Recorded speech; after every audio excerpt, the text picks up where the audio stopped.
The fundraiser was in full swing, all polished veneers and forced smiles. I stood near the bar, my glass of bourbon untouched, as Emily floated through the room like a social butterfly. She always had a knack for making everyone feel special, her laughter chiming like bells as she leaned into conversations. Tonight, though, I wasn't charmed. Something felt off.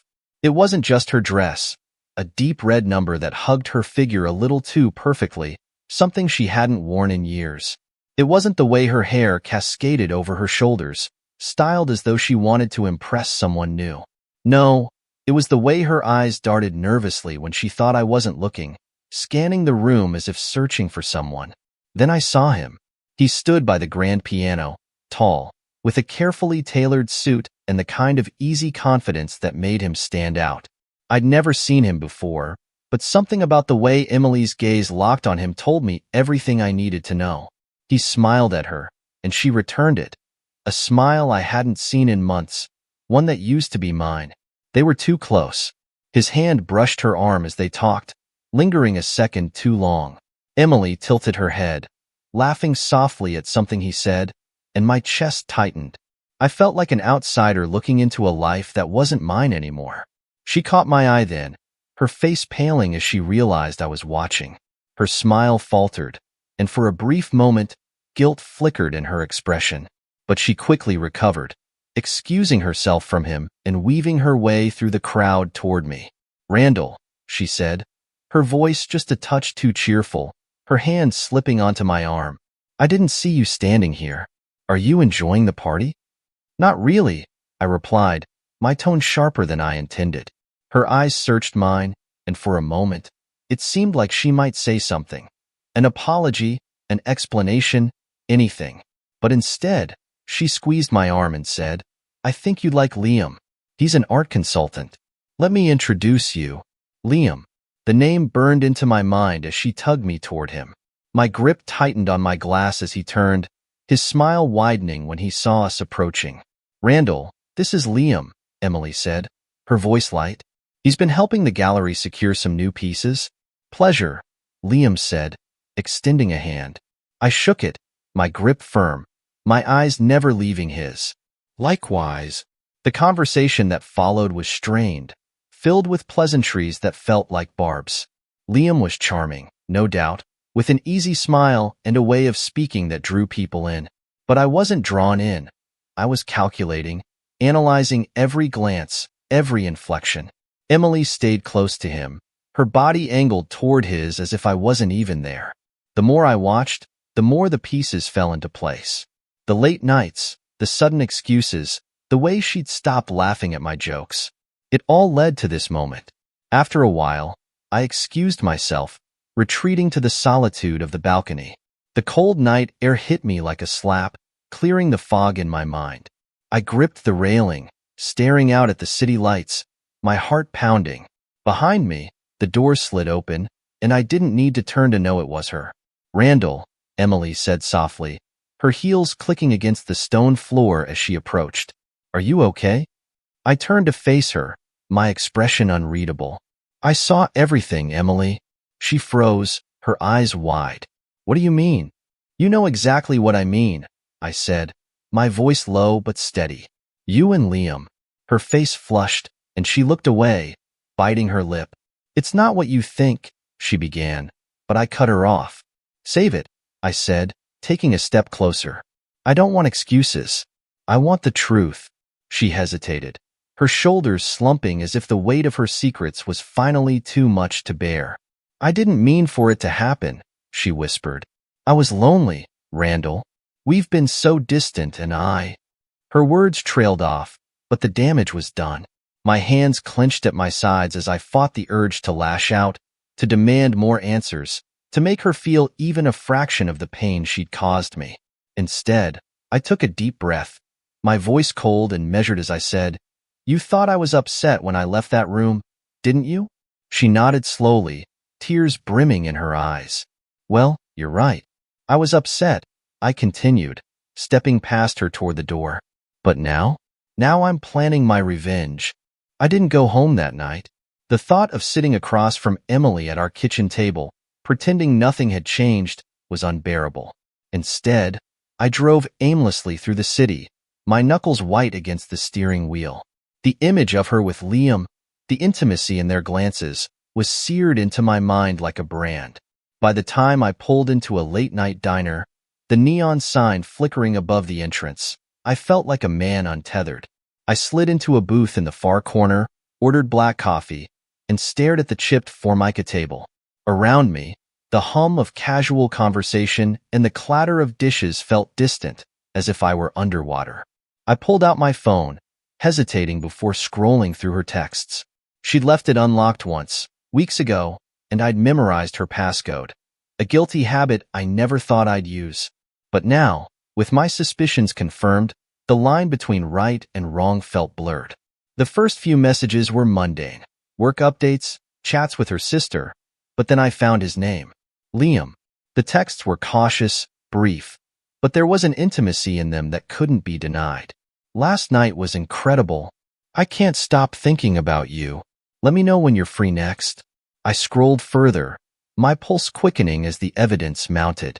Photos of them together, their faces close, her eyes alight with a joy I hadn't seen in years. I locked the phone, my chest heaving with anger and something darker, resolve. Refill? A voice cut through my thoughts, and I looked up to see the waitress standing there, her pen poised over a notepad. No, I'm good, I muttered, offering a tight smile. She gave me a curious look but didn't press, moving on to the next table. As she walked away, I felt the weight of the decision pressing down on me. I couldn't confront Emily yet, not without a plan, not without making her understand what it felt like to be betrayed, to have the foundation of your life shattered without warning. I leaned back in the booth, my mind racing. The idea had been simmering since I left the gallery, and now it began to take shape.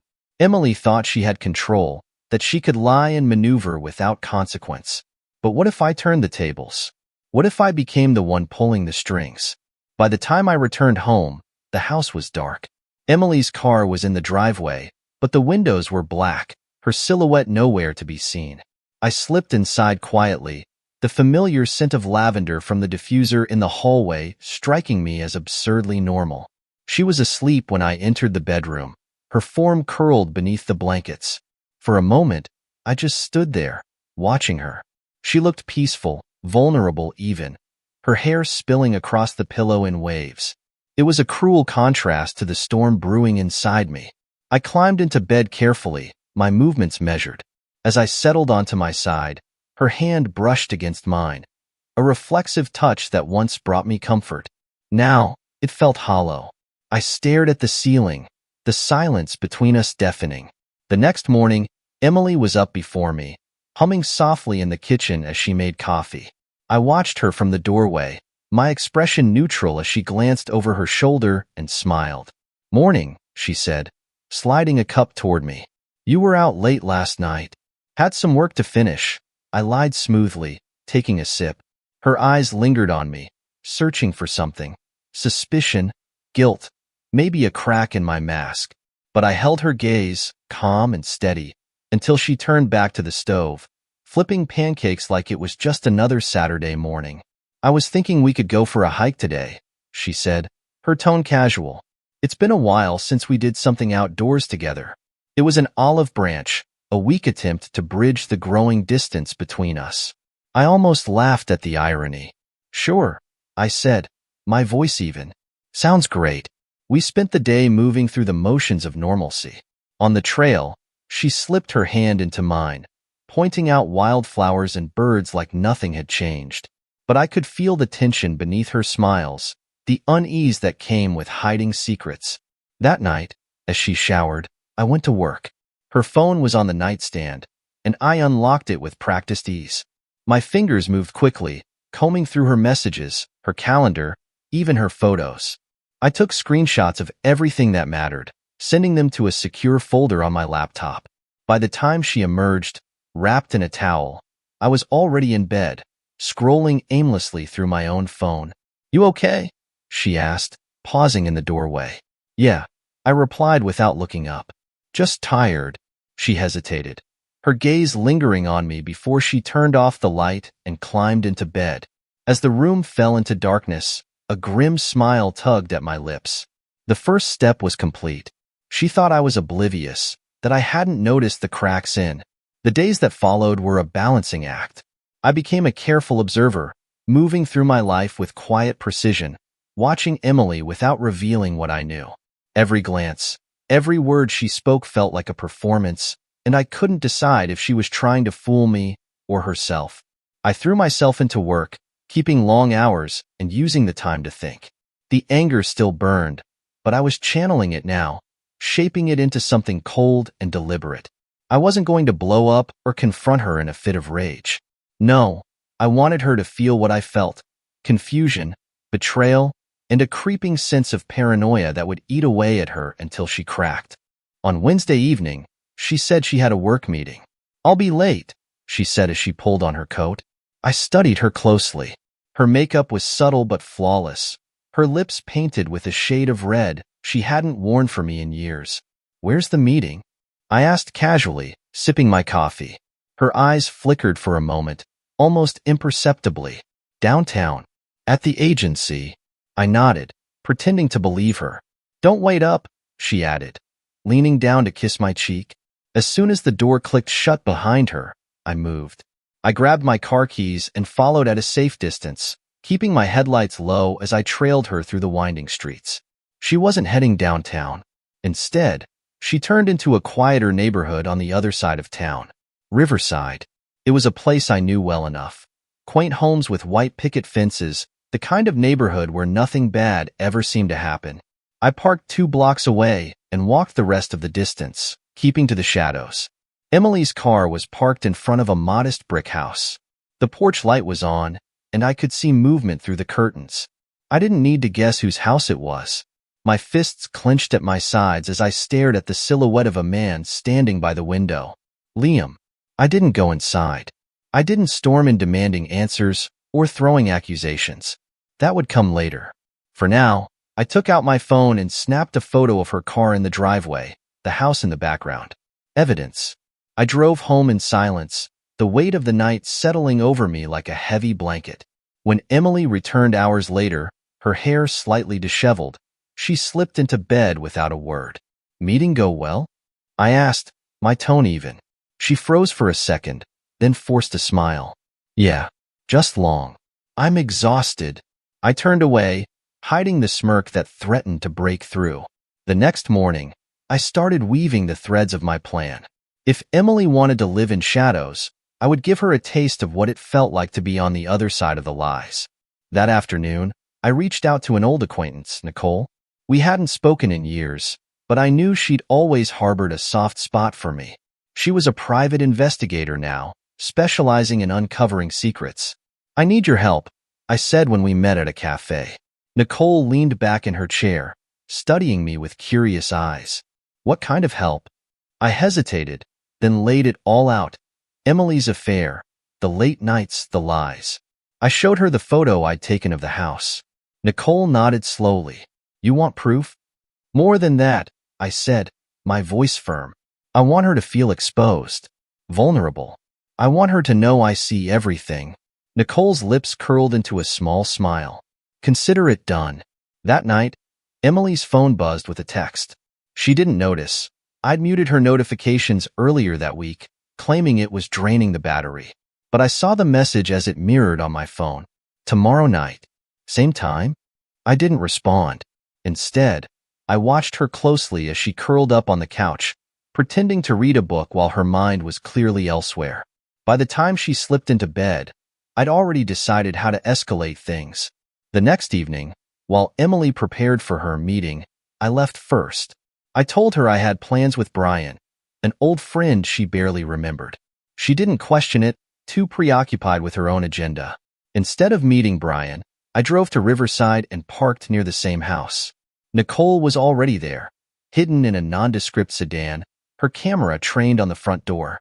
Emily arrived minutes later. This time, she didn't linger in the car.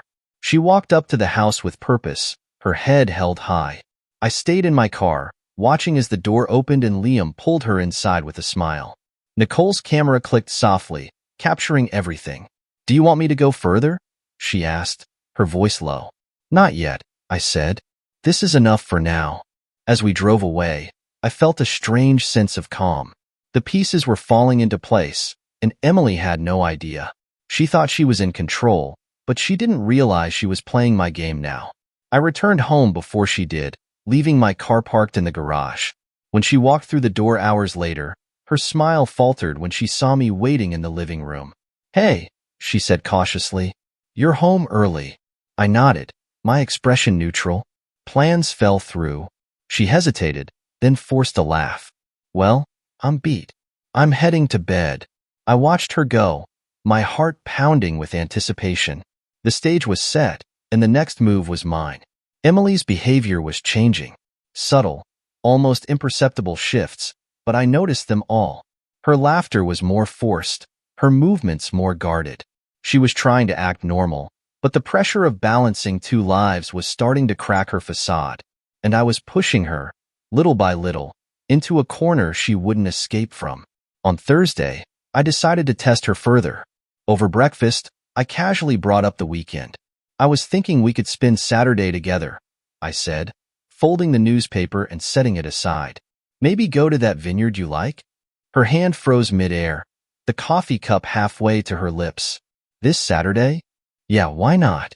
There it was, a flicker of panic in her eyes. She set the cup down, her smile too quick, too bright. That sounds great, but I think I might have to work. There's a last-minute project I might need to oversee. Might? I pressed, raising an eyebrow. She hesitated, then nodded. I'll know by tonight. I'll let you know. I smiled back, pretending to accept her answer, and moved on to another topic. But inside, the fire burned hotter. That evening, Nicole sent me a text. She's planning to meet him again. Same house, 7 p.m. Perfect. I left work early, driving to Nicole's office to pick up the materials she'd gathered so far. Photos of Emily and Liam together, time-stamped and clear. Text transcripts from a mirrored app she'd installed on Emily's phone. Even a short video of them walking into his house, her hand brushing against his arm as they laughed. This enough for what you're planning? Nicole asked, sliding the envelope across her desk. More than enough, I said, slipping it into my bag. Be careful, Randall, she warned. This kind of thing can spiral out of control fast. I nodded, but my mind was already elsewhere. At home, Emily was unusually cheerful. She greeted me with a kiss and a plate of my favorite pasta, a rare effort she hadn't made in months. Everything okay? I asked, keeping my tone light. Of course, she said with a smile that didn't reach her eyes. I just thought we could have a nice dinner together. The irony wasn't lost on me. As we ate, she filled the silence with talk of work, upcoming deadlines, and how she might need to pull an all-nighter soon. I nodded along, letting her believe I was none the wiser. Later that night, as she slipped into bed, I made my excuse. I've got a project I need to finish, I said, grabbing my laptop and heading to the living room. She didn't question it, only murmured good night before turning off the light. At exactly 6:45 p.m. the next evening, I parked my car a block away from Liam's house. Nicole had set up a remote camera earlier in the day, positioned to capture the front door. From my phone, I could see the live feed. Emily's car pulled up at 7:03 p.m. She stepped out, her outfit casual but carefully chosen. She knocked on the door, and Liam answered almost immediately, pulling her inside with a warm smile. I watched the scene unfold on my screen, my heart pounding, not with anger, but with anticipation. An hour later, I made my move. I rang the doorbell, standing perfectly still as footsteps approached. The door opened, and Liam's smile faltered when he saw me. Randall, he said, his voice uncertain. This is unexpected, is it? I asked, stepping inside without waiting for an invitation. Emily appeared in the hallway, her face draining of color when she saw me. Randall, she whispered, her voice trembling. What are you doing here? I thought I'd drop by, I said, my tone icy. You know, since you're working so late on that project. Liam shifted uncomfortably, but Emily quickly stepped forward. Let's not do this here, she said, her voice low. Oh, I think here is perfect, I said, pulling the envelope from my bag and tossing it onto the coffee table. Let's lay all the cards on the table, shall we? Emily glanced at the envelope, then back at me, her hands trembling. Randall, please. Save it, I snapped. I've seen everything, Emily. The texts, the photos, the late nights. Did you really think I wouldn't figure it out? Liam opened his mouth to speak, but I silenced him with a glare. This isn't about you, I said coldly. It's about her. About the lies she's been telling, the life she's been destroying. Emily's eyes filled with tears, her composure crumbling. I didn't mean for this to happen, she said weakly. But it did, I shot back. And now, we're going to deal with the consequences. I turned on my heel and walked out, leaving the door ajar behind me. As I stepped into the cool night air, a strange sense of calm washed over me. The first phase of my plan was complete. Now, it was time for the next move. The silence in the house that night was suffocating. Emily didn't follow me home, and I didn't expect her to. By the time I parked in the driveway, the weight of what had just unfolded hit me in full. But instead of regret, I felt a grim satisfaction. I wasn't finished. Emily returned the next morning, her steps hesitant as she entered the kitchen where I was already sitting, a mug of coffee in hand. Her face was pale, her makeup hastily applied to hide the strain, but it only highlighted the cracks in her carefully constructed mask. Randall, she began, her voice raw. Can we talk? I gestured to the seat across from me. Go ahead. She sat down, wringing her hands like a nervous teenager caught sneaking out past curfew. I don't even know where to start, she said, her voice barely above a whisper. Start with the truth, I said, my tone sharp but measured.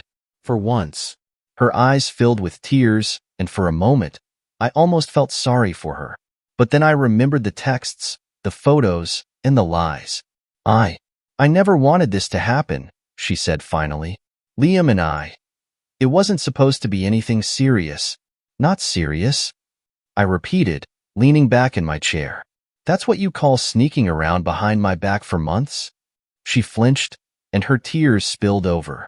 It started because I felt so alone, she said, her voice trembling. We've been so distant, Randall. I didn't know how to fix it. You didn't know how to fix it, I said, my voice dripping with sarcasm. So, instead of talking to me, you decided to cheat? She buried her face in her hands, sobbing. I'm sorry, she choked out. I was stupid, selfish. I didn't think. No, I cut in. You thought plenty. You planned every lie, every excuse, every text. Don't insult me by pretending this was some mindless mistake. She looked up at me, her face streaked with tears, and for a moment, I saw the woman I'd fallen in love with all those years ago. But that image was shattered by the weight of her betrayal. I'll end it, she said desperately. I swear, Randall. I'll cut all ties with him. Just, please, let's try to fix this. I stared at her for a long moment, the room filled with the sound of her uneven breathing. I don't think you understand, I said finally, my voice cold. This isn't just about ending your little affair. This is about you breaking every ounce of trust we ever had. Then tell me what to do, she pleaded, her hands reaching across the table toward me. I'll do anything. Please. For the first time, I smiled. It wasn't kind. It wasn't warm. It was the smile of a man who had the upper hand. You want to fix this? I asked, leaning forward. Fine. But you're going to feel every ounce of what you put me through. You're going to live with the same doubt, the same humiliation. Her eyes widened, confusion and fear flickering across her face. What does that mean? You'll see, I said simply, rising from my seat and walking out of the room. The first move came that afternoon. I made sure Emily saw me dressed sharply as I left the house, brushing off her hesitant questions about where I was going. The answer was simple: revenge. I met Nicole downtown, where she handed me an untraceable prepaid phone. You're sure about this? She asked, her expression serious. Absolutely, I said, pocketing the phone. That evening, Emily's phone buzzed with a message. She didn't notice at first, too busy pretending everything was normal. But I saw the tension in her shoulders when she finally checked it, her face going pale as she read the words. I know everything. You'll pay for this. She set the phone down quickly, her hand trembling. "Did you hear that?" she asked, glancing toward the window. "Hear what?" I asked, feigning ignorance. She didn't answer, only got up to lock the door and pull the curtains closed. I hid my smirk behind a sip of coffee. Over the next few days, the messages continued. Cryptic, menacing, designed to make her uneasy. "He knows. It's only a matter of time. You can't run from this." Emily became jumpy, glancing over her shoulder constantly and checking her phone obsessively. Her attempts to reconnect with me grew frantic, cooking elaborate dinners, leaving apologetic notes on my pillow, even suggesting therapy. But I kept my distance, watching her unravel inch by inch. The climax came on Friday night. She was pacing the living room, her phone clutched tightly in her hand, when the doorbell rang. I didn't move, letting her answer it. When she opened the door, she gasped, her face going white. Liam stood there, his expression confused. "Emily," he said, "what's going on? Why are you here?" she hissed, pulling him inside and slamming the door. I stepped into the room then, my presence making them both freeze. Liam," I said, my tone mocking. "So nice of you to join us." Emily turned to me, panic in her eyes. "Randall, please." But I held up a hand, silencing her. "No more lies," I said. "The game's over." Liam glanced between us, realization dawning on his face. "You set this up," he said slowly. I nodded. "And now, you both get to live with the fallout." Emily's tears started again, but I felt nothing. No pity, no remorse. Only satisfaction as I walked out the door, leaving them to pick up the pieces of their shattered affair. I spent the weekend at a small hotel on the edge of town. The room was nothing special, just 4 walls and a bed, but it was enough. I needed the space to think, to plan my next steps. The scene I'd left behind replayed in my mind. Emily's tear-streaked face, Liam's growing dread. It should have felt like a victory, but the satisfaction was fleeting. When I returned home late Sunday night, the house was silent. Emily's car was in the driveway, but there was no light spilling from the windows. I stepped inside, and the weight of the stillness hit me. It was the kind of quiet that came after a storm, the air thick with unspoken words and unresolved tension. She was in the living room, curled up on the couch in her bathrobe, staring blankly at the television. An untouched glass of wine sat on the coffee table next to her. When she heard me, she looked up, her eyes red and swollen. "You're back," she said, her voice hoarse. "Where else would I be?" I replied, shrugging out of my coat. Emily hesitated, then rose slowly to her feet. "Randall, I know I have no right to ask, but can we talk? Please." I stood there for a moment, considering. Part of me wanted to walk past her, head upstairs, and shut the door. But the other part, the part that had once loved her fiercely, wanted to hear what she had to say. "Talk," I said finally, leaning against the doorframe. She wrung her hands, a nervous habit I hadn't seen in years. "I know I've hurt you," she began, her voice trembling. "I know what I did was unforgivable, and I'm so sorry. But I need you to understand, it wasn't about you. It was about me, about how lost I've been." "Lost," I repeated, my tone flat. "And Liam helped you find yourself, did he?" She winced, tears welling in her eyes again. "It wasn't like that. At least, not at first. I was lonely, Randall. You've been so distant, so buried in work, and I felt invisible." Liam paid attention. He made me feel seen. I laughed bitterly, shaking my head. "And you never thought to tell me? To say, hey, I'm struggling here? Instead, you just decided to blow up our marriage?" Her tears spilled over, but she didn't look away. "I was wrong. I know that. But I'm begging you, Randall, please. Give me a chance to make this right." I stared at her, my chest tightening. For all her tears, for all her words, I couldn't shake the image of her in Liam's arms, the lies she told to keep me in the dark. "How?" I asked coldly. "How do you plan to fix this? Because from where I'm standing, there's nothing left to salvage." She flinched, her shoulders slumping. "Therapy," she said desperately. "Counseling. Whatever it takes. I'll do anything, Randall." Anything. I didn't answer right away. Instead, I walked to the couch and picked up the glass of wine, swirling the liquid as I thought. You want to fix this, I said finally, my voice steady. But you're not asking me for forgiveness. You're asking me to pretend this didn't happen, to go back to the way things were. Her lips parted, but no sound came out. I can't do that, Emily, I continued. I can't unsee what I've seen, and I can't unfeel what you've made me feel. The trust is gone. The foundation we built this life on? It's dust. She sank back onto the couch, burying her face in her hands. Her sobs filled the room, but they didn't move me. Not anymore.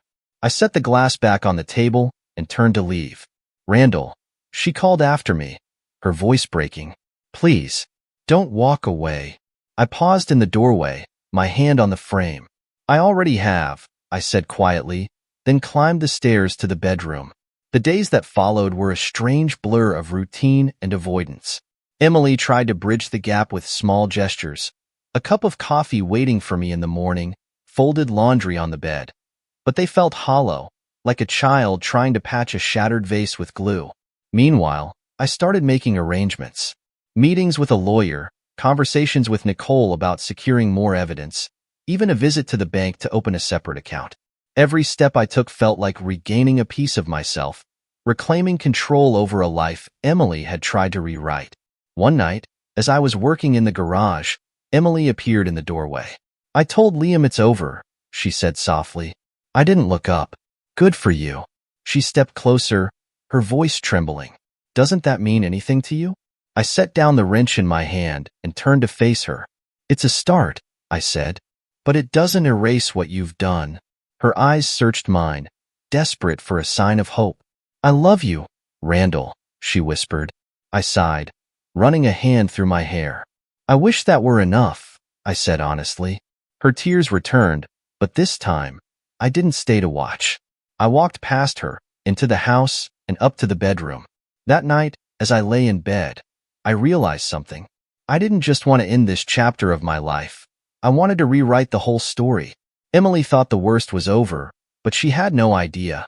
The final twist was yet to come. I sat at the kitchen table, the documents spread out before me like a map of destruction. The divorce papers were neatly printed, each line an accusation in black and white. Bank account closures, property division, a full, unforgiving account of everything Emily had undone with her betrayal. It was almost poetic. Emily had spent the past 2 weeks walking on eggshells, desperate to win me back. Her efforts were pathetic, hollow echoes of the woman I once loved. She cooked meals I didn't touch, left notes I didn't read, and tried to start conversations I had no interest in finishing. Now, she was about to learn the truth. There was no saving us. She came home that evening, her heels clicking against the hardwood as she set down her bag. Randall, she called, her voice soft, almost hesitant. In here, I replied, my tone even. She appeared in the doorway, her face lighting up when she saw me sitting there. She thought this was progress, a sign I was willing to talk. What's all this? She asked, gesturing to the papers. Read them, I said simply, leaning back in my chair. Her smile faltered as she approached, picking up the first page. Her eyes darted across the text, and I saw the exact moment she understood. Divorce? She whispered, her voice breaking. Randall, no, please. We can fix this. I stood, meeting her desperate gaze with cold detachment. Fix this? I repeated. You think some therapy sessions and a few tears will erase what you did? She shook her head, the papers trembling in her hands. It wasn't just me. You were distant, you. Don't you dare blame this on me. I cut in, my voice rising for the first time. I wasn't the one sneaking around. I wasn't the one sleeping with someone else. You destroyed this, Emily. You. Her tears came fast, streaming down her face as she sank into the nearest chair. I'll do anything, she pleaded. Please, Randall. I love you. I leaned down, my face inches from hers. Love? I spat. You don't even know what that word means.